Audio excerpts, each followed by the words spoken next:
Hello everyone, நான் உங்க மலர். Score கிளவர்ல இருந்து உங்கள் இங்கிலீஷ் லாங்குவேஜ் எக்ஸ்பர்ட் வந்திருக்கேன்.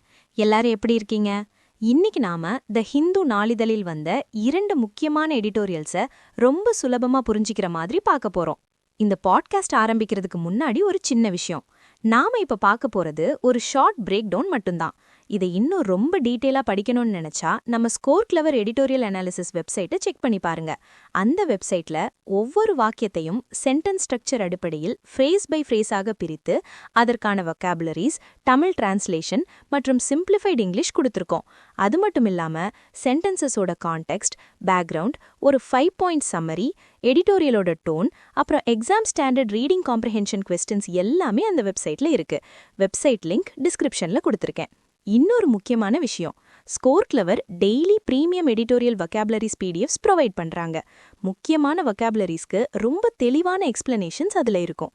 இந்த பிடிஎஃப்ஸ் எல்லாமே நம்ம ஸ்கோர் கிளவர் டெலிகிராம் சேனல்ல கம்ப்ளீட்லி ஃப்ரீயா கிடைக்குது. சேனல்ல ஜாயின் பண்றதுக்கான லிங்க்கும் டிஸ்கிரிப்ஷன்ல இருக்கு. புதுசா இங்கிலீஷ் கத்துக்கிற பிகினர்ஸ்க்கு என்னோட ஒரு சின்ன அட்வைஸ் என்னன்னா, நான் எக்ஸ்பிளனேஷன் சொல்லும்போது உங்களுக்கு புரியலனா தயங்காம வீடியோவை பாஸ் பண்ணிட்டு அந்த சென்டென்சஸை நல்லா அனலைஸ் பண்ணுங்க. மீனிங் புரிஞ்சதுக்கு அப்புறம் முடிஞ்சா அந்த வாக்கியத்தை 2 தடவை கொஞ்சம் சத்தமா படிச்சு பாருங்க. இந்த மாதிரி தொடர்ந்து ஒரு 6 மாசம் பண்ணீங்கன்னா உங்களோட இங்கிலீஷ் நாலேஜ் டிராஸ்டிக்கா இம்ப்ரூவ் ஆகிறத நீங்களே பாப்பீங்க. சரி, இப்ப நாம முதல் எடிட்டோரியலுக்குள்ள போகலாம். Title: high heat on India and warming. அதிக வெப்பம், இந்தியா மற்றும் வெப்பமடைதல் குறித்து. Subtitle: India must address the underlying vulnerability to hot weather. வெப்பமான வானிலையால் ஏற்படும் அடிப்படையான பாதிப்புகளை இந்தியா சரி செய்ய வேண்டும். அண்டர்லையிங் வல்னரபிலிட்டி என்றால் அடிப்படையாக உள்ள எளிதில் பாதிக்கப்படும் தன்மை. India summers are known to be hot. இந்தியாவின் கோடைகாலங்கள் வெப்பமாக இருக்கும் என்று அறியப்படுகிறது. But this year the high heat has arrived noticeably early. ஆனால் இந்த ஆண்டு அதிக வெப்பம் குறிப்பிடத்தக்க வகையில் முன்கூட்டியே வந்துள்ளது. நோட்டிசபிளி என்றால் வெளிப்படையாக தெரியும் வகையில் என்று அர்த்தம். த India meteorological department has sounded heat alerts. இந்திய வானிலை ஆய்வு மையம் வெப்ப எச்சரிக்கைகளை விடுத்துள்ளது. இன் சென்ட்ரல் அண்ட் சவுத் இந்தியா, மத்திய மற்றும் தென்னிந்தியாவில், including in Vidarbha, Chhattisgarh, Odisha, Telangana and Kerala உள்ளிட்ட பகுதிகளில். சவுண்டட் அலர்ட்ஸ் என்றால் எச்சரிக்கை விடுப்பது. Parts of Andhra Pradesh and Gujarat have also scaled the 40 degree Celsius mark. Andhra பிரதேசம் மற்றும் குஜராத்தின் சில பகுதிகளும் 40 டிகிரி செல்சியஸ் அளவை எட்டியுள்ளன. With Tamil Nadu and Karnataka not far behind. Tamil Nadu மற்றும் கர்நாடகாவும் இதற்கு சளைக்காமல் பின்னால் வருகின்றன. ஸ்கேல்ட் என்றால் எட்டியது. Local conditions in coastal areas, கடலோர பங்குதிகளில் உள்ள உள்ளூர் சூழ்நிலைகள், இன் பர்டிகுலர் குறிப்பாக, could be worse due to humidity, ஈரப்பதம் காரணமாக இன்னும் மோசமாக இருக்கலாம். And the urban heat island effect, மற்றும் அர்பன் ஹீட் ஐலண்ட் எஃபெக்ட் காரணமாகவும். அர்பன் ஹீட் ஐலண்ட் எஃபெக்ட் என்றால் நகரங்களில் கான்கிரீட் கட்டிடங்களும் சாலைகளும் வெப்பத்தை உறிஞ்சி வைத்துக் கொள்வதால் சுற்றியுள்ள கிராம பகுதிகளை விட நகரங்கள் அதிக வெப்பமாக இருக்கும் ஒரு நிகழ்வு. Warmer nights also delay physiological recovery. வெப்பமான இரவுகள் உடலின் இயற்கையான மீட்பு செயல்முறையையும் தாமதப்படுத்துகின்றன. Increasing the local health care burden. இது உள்ளூர் சுகாதார அமைப்புகளின் மீதான சுமையை அதிகரிக்கிறது. பிசியலாஜிக்கல் ரெக்கவரி என்றால் பகல் நேர உடல் சோர்விலிருந்து மீண்டும் பழைய நிலைக்கு திரும்புவது. Such temperatures are usually encountered in May, June. இது போன்ற வெப்பநிலைகள் வழக்கமாக மே மற்றும் ஜூன் மாதங்களில்தான் எதிர்கொள்ளப்படும். But have become apparent in April. ஆனால் ஏப்ரல் மாதத்திலேயே வெளிப்படையாக தெரியத் தொடங்கியுள்ளன. apparent என்றால் தெளிவாக அல்லது வெளிப்படையாக. While western disturbances and thunderstorms are common in India, இந்தியாவில் பருவமழைக்கு முந்தைய வெப்ப அலைகள் சாதாரணமான ஒன்று என்றாலும் they are becoming larger and more intense. அவை இப்போது பெரிய அளவிலும் அதிக தீவிரத்துடனும் மாறி வருகின்றன. This year, இந்த ஆண்டு, a lack of western disturbances and thunderstorms, மேற்கத்திய இடையூறுகளும் இடியுடன் கூடிய மழை இல்லாதது, along with lower convective activity, மேலும் குறைவான convective activityயுடன் சேர்ந்து, has also done away with natural cooling, இயற்கையான குளிர்ச்சி உருவாவதையும் தடுத்துவிட்டது. With residual effects of the previous El Nino adding to the heat. முந்தைய எல் நீனோவின் மீதமுள்ள விளைவுகளும் இந்த வெப்பத்துடன் சேர்ந்து கொள்கின்றன. கன்வெக்டிவ் ஆக்டிவிட்டி என்றால் சூடான காற்று மேலே சென்று மேகங்களை உருவாக்கி மழையை தரும் ஒரு நிகழ்வு. ரெசிடியூவல் என்றால் மீதமுள்ள. எல் நீனோ என்றால் பசிபிக் பெருங்கடலில் ஏற்படும் ஒரு தட்பவெப்பநிலை மாற்றம். இது இந்தியாவிற்கு அதிக வெப்பத்தை தரும். Persistently high heat is linked தொடர்ந்து நிலவும் அதிக வெப்பம் தொடர்பு படுத்தப்பட்டுள்ளது to a significantly higher risk of death, கணிசமாக இறப்பு அபாயத்துடன், ஃப்ரம் கார்டியோவாஸ்குலர் காசஸ், இருதயம் மற்றும் இரத்த வாழங்கள் சம்பந்தப்பட்ட காரணங்களால். பெர்சிஸ்டென்ட்லி என்றால் தொடர்ந்து, கார்டியோவாஸ்குலர் என்றால் இருதயம் மற்றும் இரத்த வாழங்கள் சம்பந்தப்பட்ட. Some 247 billion work hours were lost in 2024 to heat. 2024 வெப்பம் காரணமாக சுமார் 247 பில்லியன் வேலை மணி நேரங்கள் இழக்கப்பட்டுள்ளன. According to the Lancet Countdown Global Report. Lancet Countdown Global Reportன் படி, with workers in construction and agriculture the most affected. இதில் கட்டுமானம் மற்றும் விவசாய துறையில் உள்ள தொழிலாளர்கள் தான் அதிகம் பாதிக்கப்பட்டுள்ளனர். Heat stress is an ongoing concern. வெப்ப அழுத்தம் ஒரு தொடர்ச்சியான கவலையாக உள்ளது. For farmers during the rabi harvest, rabi அறுவடையின் போது விவசாயிகளுக்கு. ராபி ஹார்வெஸ்ட் என்றால் குளிர்காலத்தில் பயிரிடப்பட்டு வசந்த காலத்தில் அறுவடை செய்யப்படும் பயிர்கள். ஹாட் வெதர் ஆக்சிலரேட்ஸ் கிராப் மெச்சூரிட்டி, சூடான வானிலை பயிர்கள் முதிர்ச்சியடைவதை துரிதப்படுத்துகிறது. த்ரெட்டனிங் ஃபுட் செக்யூரிட்டி, இது ஃபுட் செக்யூரிட்டிக்கு அச்சுறுத்தலாக அமைகிறது. அண்ட் ஃபீடிங் இன்ஃப்ளேஷனரி பிரஷர், மேலும் பணவீக்க அழுத்தத்தையும் அதிகரிக்கிறது. ஆக்சிலரேட்ஸ் என்றால் வேகப்படுத்துவது, இன்ஃப்ளேஷனரி பிரஷர் என்றால் பொருட்களின் விலைவாசி அதிகரிக்கும் நிலை. Experts have complained that வல்லுநர்கள் குற்றம் சாட்டியுள்ளனர். Most heat action plans, பெரும்பாலான heat action plans, India's primary institutional response to heat, இதுதான் வெப்பத்தை எதிர்கொள்ள இந்தியாவின் முதன்மையான நிறுவன ரீதியான நடவடிக்கை. ஃபோக்கஸ் ஆன் எமர்ஜென்சி ரெஸ்பான்ஸ், இவை அவசரகால நடவடிக்கைகளில் மட்டுமே கவனம் செலுத்துகின்றன. And lack funds for structural interventions, மேலும் கட்டமைப்பு ரீதியான தலையீடுகளுக்கு இதில் நிதி இல்லை. சச் அஸ் அர்பன் ரீகிரீனிங், நகரங்களில் மீண்டும் மரம் வளர்ப்பது போன்ற. And mandatory heat safety legislation for workers, மற்றும் தொழிலாளர்களுக்கான கட்டாய வெப்ப பாதுகாப்பு சட்டங்கள் போன்ற. இந்த இன்ஃபார்மல் செக்டார் முறைசார துறைகளில் மேண்டேட்டரி என்றால் கட்டாயமான, லெஜிஸ்லேஷன் என்றால் சட்டம். They have thus failed to address underlying vulnerabilities. எனவே அவை அடிப்படையான பாதிப்புகளை சரிசெய்ய தவறியுள்ளன. வல்னரபிலிட்டிஸ் என்றால் எளிதில் பாதிக்கப்படும் நிலை. ஆன் April 23, ஏப்ரல் 23 அன்று இந்த தமிழ்நாடு அண்ட் வெஸ்ட் பெங்கால் போல்ஸ், தமிழ்நாடு மற்றும் மேற்கு வங்காள தேர்தல்களிலும் and Gujarat and Maharashtra by elections மற்றும் குஜராத் மற்றும் மகாராஷ்டிரா இடைத்தேர்தல்களிலும் lakhs of electors had to brave the heat. லட்சக்கணக்கான வாக்காளர்கள் வெப்பத்தை தைரியமாக எதிர்கொள்ள வேண்டியிருந்தது. Concerns about voter turnout in the heat, வெப்பத்தின் காரணமாக வாக்குப்பதிவு சதவீதம் குறையும் என்ற கவலைகள் prompted the Election Commission of India, இந்திய தேர்தல் ஆணையத்தை தூண்டியது to keep polling booths open longer, வாக்குச்சாவடிகளை அதிக நேரம் திறந்து வைக்க. During the 2024 general election, 2024 பொது தேர்தலின் போது. Such reactive measures alone will not suffice this year. இத்தகைய பிரச்சனை வந்த பின் எடுக்கும் நடவடிக்கைகள் மட்டுமே இந்த ஆண்டுக்கு போதாது. Prompted என்றால் தூண்டியது. ரியாக்டிவ் மெஷர்ஸ் என்றால் ஒரு நிகழ்வு நடந்த பின் எடுக்கப்படும் நடவடிக்கைகள். சஃபைஸ் என்றால் போதுமானதாக இருப்பது. If warming continues along current trajectories, தற்போதைய பாதையிலேயே வெப்பமடைதல் தொடர்ந்தால், more than a few parts of India, இந்தியாவின் பல பகுதிகள் will begin to approach human survivability limits, மனிதர்கள் உயிர் வாழக்கூடிய எல்லைகளை நெருங்க தொடங்கும். ட்ரெஜெக்டரிஸ் என்றால் செல்லும் பாதை.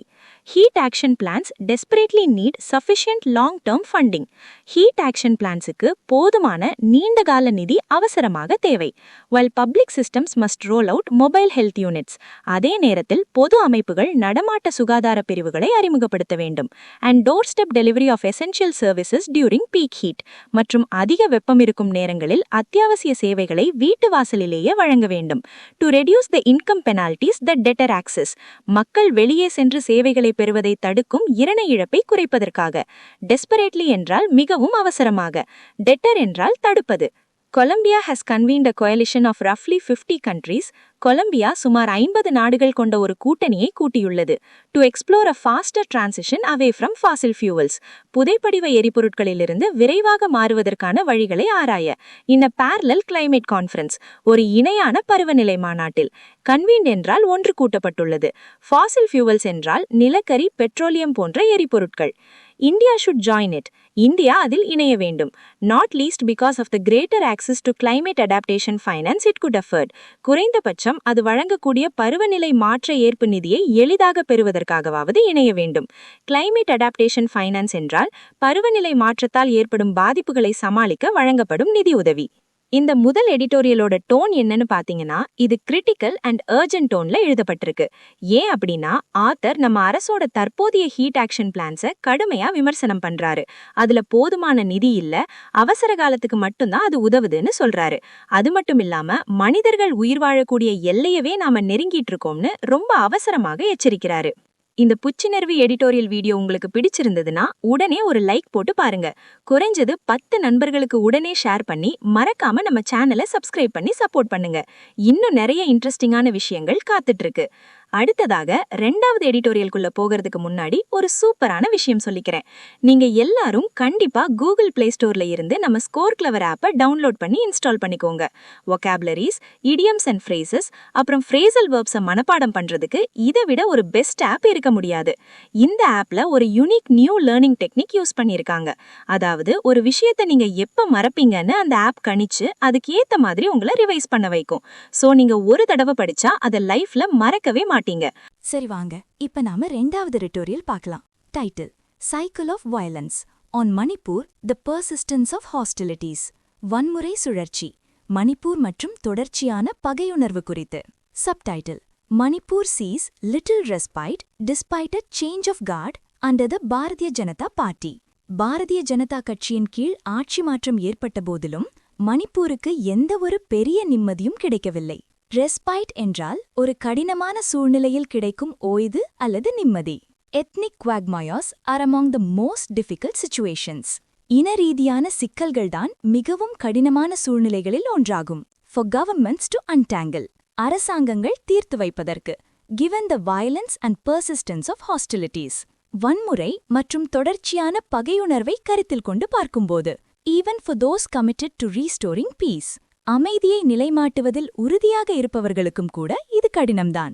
எத்னிக் குவாக்மாயர் என்றால் 2 அல்லது அதற்கு மேற்பட்ட இனக்குழுக்களுக்கு இடையே நடக்கும் ஒரு சிக்கலான, வெளியே வர முடியாத பிரச்சினை.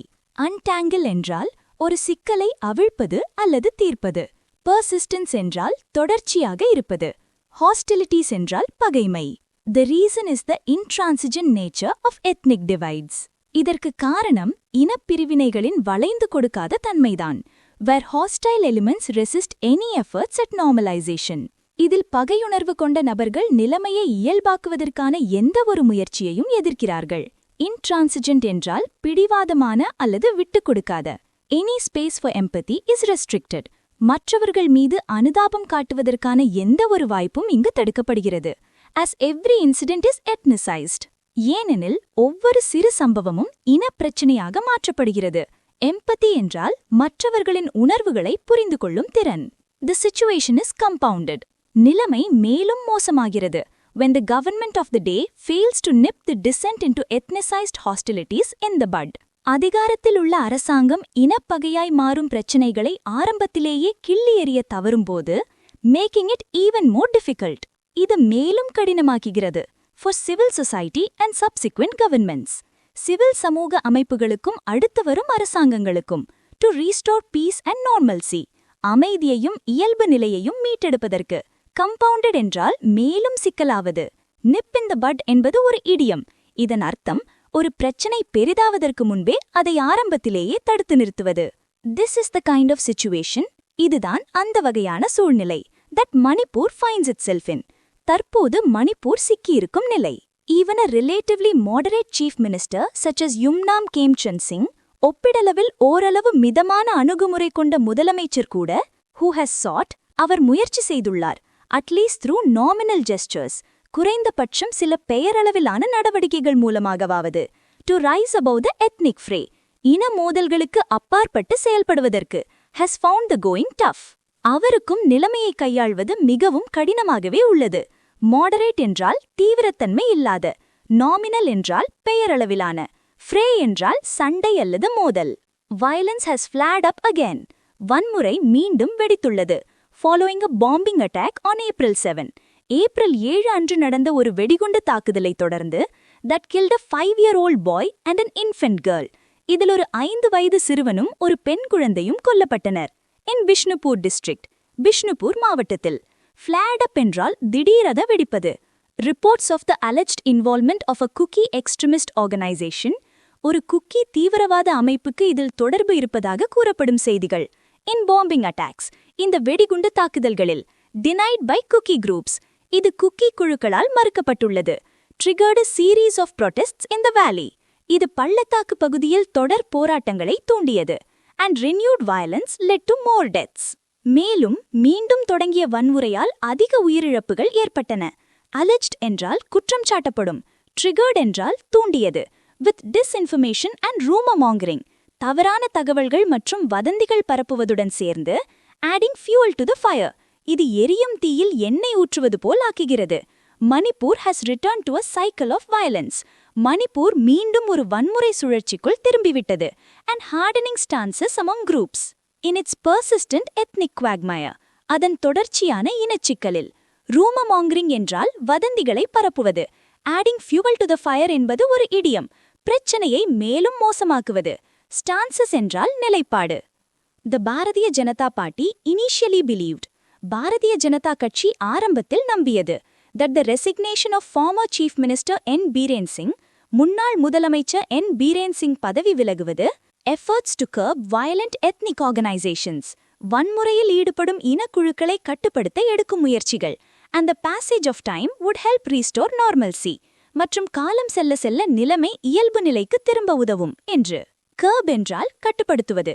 after a spell of president's rule, சிறிது காலம் குடியரசுத் தலைவர் ஆட்சிக்கு பிறகு, and in an apparent effort, மற்றும் ஒரு வெளிப்படையான முயற்சியாக, to promote a more moderate form of governance, மிகவும் மிதமான ஆட்சி முறையை ஊக்குவிப்பதற்காக. before elections are due, தேர்தல்கள் வருவதற்கு முன்பாக, the BJP formed a new government under Mr. Khemchand Singh, திரு கேம்சந்த் சிங் தலைமையின் கீழ். however, இருப்பினும், the inadequate involvement of political leaders, இருந்தாலும் அரசியல் தலைவர்களின் போதிய ஈடுபாடு இல்லாதது, including from the union government, மத்திய அரசாங்கத்தில் உள்ளவர்கள் உட்பட, in a genuine peace building exercise, ஒரு உண்மையான அமைதி கட்டமைப்பு முயற்சியில், shows that the situation has not improved, நிலைமை மேம்படவில்லை என்பதை காட்டுகிறது. despite these nominal changes by the BJP, பாஜக செய்த இந்த பெயரளவிலான மாற்றங்களுக்கு பிறகும். inadequate என்றால் போதுமானதாக இல்லாத, genuine என்றால் உண்மையான. a more thoroughgoing carrot and stick approach, இன்னும் முழுமையான carrot and stick அணுகுமுறை, empowering civil society leaders, civil சமூக தலைவர்களுக்கு அதிகாரமளிப்பது, willing to advance peace, அமைதியை முன்னெடுக்க விரும்பும் சிவில் சமூக தலைவர்களுக்கு, and punishing those promoting and engaging in violence, மற்றும் வன்முறையை ஊக்குவித்து அதில் ஈடுபடும் நபர்களை தண்டிப்பது, would have certainly helped, இது நிச்சயமாக உதவியிருக்கும். thoroughgoing என்றால் முழுமையான.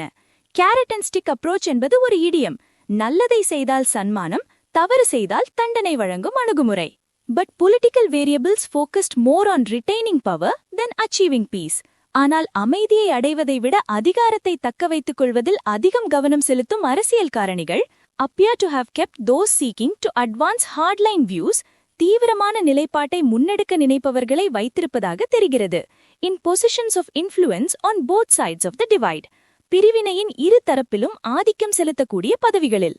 ரிட்டைனிங் என்றால் தக்க வைத்துக் கொள்வது, ஹார்ட்லைன் வியூஸ் என்றால் விட்டுக் கொடுக்காத தீவிரமான கருத்துகள். a more proactive role by the Home Ministry, உளம்துறை அமைச்சகத்தின் மிகவும் முனைப்பான ஈடுபாடு, and a genuine effort by the BJP மற்றும் பாஜகவின் உண்மையான முயற்சி to involve all political actors in easing tensions, பதற்றத்தை குறைப்பதில் அனைத்து அரசியல் தலைவர்களையும் ஈடுபடுத்துவது, should help, இவை நிலைமையை சீராக்க உதவ வேண்டும். proactive என்றால் ஒரு பிரச்சனை வருவதற்கு முன்பே சுறுசுறுப்பாக செயல்படுவது. this should be supplemented by a strategy, இதனுடன் சேர்த்து ஒரு உத்தியும் பின்பற்றப்பட வேண்டும். that empowers security agencies, பாதுகாப்பு அமைப்புகளுக்கு அதிகாரமளிக்கும், to crack down on hardline elements engaging in wanton violence such as bombings. வெடிகுண்டு வீசுவது போன்ற காரணமில்லாத வன்முறையில் ஈடுபடும் தீவிர நபர்கள் மீது கடுமையான நடவடிக்கை எடுக்க. supplemented என்றால் கூடுதலாக சேர்க்கப்படுவது. crack down என்றால் கடுமையான நடவடிக்கை எடுக்க. wanton violence என்றால் எந்த ஒரு சரியான காரணமும் இல்லாமல் மற்றவர்களுக்கு தீமை விளைவிக்கும் வன்முறை. short of these measures, இந்த நடவடிக்கைகள் எடுக்கப்படாவிட்டால் Manipur will continue to convulse, Manipur தொடர்ந்து நடுங்கித் தவிக்கும், with recurring incidents of violence, reactions and reprisals. மீண்டும் மீண்டும் நிகழும் வன்முறை சம்பவங்கள், எதிர்வினைகள் மற்றும் பழிவாங்கல்களால். கன்வல்ஸ் என்றால் அதிர்ச்சியால் உலுக்கப்படுவது. ரெக்கரிங் என்றால் மீண்டும் மீண்டும் நிகழும். ரிப்ரைசல்ஸ் என்றால் பழிவாங்கும் நடவடிக்கைகள். இந்த 2வது எடிட்டோரியலோட டோன் என்னன்னா அனலிட்டிக்கல் அண்ட் கிரிட்டிக்கல். மணிப்பூர்ல இருக்கிற இந்த இனப்பிரச்சனைக்கு என்ன அடிப்படை காரணம்னு ரொம்ப நுணுக்கமா ஆத்தர் அனலைஸ் பண்ணிருக்காரு. அதே சமயம் அரசாங்கம் உண்மையான அமைதியை கொண்டு வர்றதை விட அரசியல் லாபத்துக்காக மட்டும்தான் யோசிக்கிறாங்கன்னு கடுமையா விமர்சனம் பண்ணிருக்காரு. ஃபைனலா ஒரு சூப்பர் அப்டேட். நம்ம டெலிகிராம் சேனல்ல daily evening 7 PM editorial vocabulary quiz நடக்குது. இத நீங்க IPL for எடிட்டோரியல் வொகாபுலரினே சொல்லலாம். அன்னைக்கு வந்த எடிட்டோரியல் வொகாபுலரிய பேஸ் பண்ணி லைவா இந்த குவிஸ் நடக்கும். இதுல மந்த்லி ரீக்ஸ், ஸ்கோர்ஸ், அப்புறம் சூப்பரான ரிவார்ட்ஸ் எல்லாமே இருக்கு. வொகாபுலரிய ஜாலியா கேம் மாதிரி கத்துக்க இது ஒரு அருமையான வாய்ப்பு. இந்த வொகாப் லீக்ல ஜாயின் பண்றதுக்கான லிங்க் டிஸ்கிரிப்ஷன்ல இருக்கு. மறக்காம ஜாயின் பண்ணிக்கோங்க. நாளைக்கு இதே மாதிரி ஒரு சூப்பரான எடிட்டோரியல் பாட்காஸ்ட்ல உங்களை சந்திக்கிறேன். Until then, bye from Malar.